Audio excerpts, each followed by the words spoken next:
এই গাইজ আসসালামু আলাইকুম, চলে আসলাম আর একটা নতুন ভিডিও। আজকে আমার ফাইটটা হতে যাচ্ছে টিজিআর সিং শুভ ভাই এবং তার টিমমেটের সাথে। তো তাকে এবং তার টিমমেটকে মেরে তার রিয়াকশনটা দেখবো। আপনারা খেলাটা দেখেন। আমি আমার স্ক্রিনের ভিডিওতে একটা মিউজিক লাগিয়ে দিচ্ছি, কারণ আমার ব্যাকগ্রাউন্ডে অনেক সাউন্ড ছিল। চলেন তাহলে ফাইটটা শুরু করা যাক।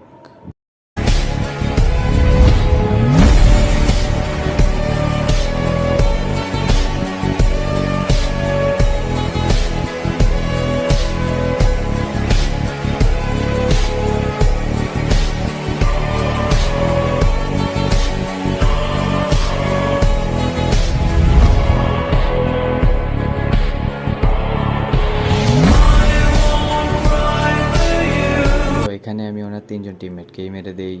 তো চলুন এবার ওনার ক্যামেরা থেকে রিয়াকশনটা দেখে আসি। मेरा अभी भी हट रहा है। वो तो है पर मेरा इधर ही बैठा है बहन के टके। इधर ही है नारुतो काट।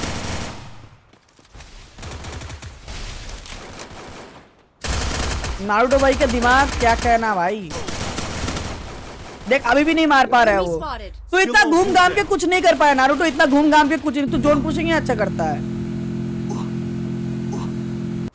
सच्चे में नारुतो भाई। मेरे सामने सामने आ जाता ना, उधर मेरे सामने आ जाता, इससे अच्छा रैंडम खेल लेता।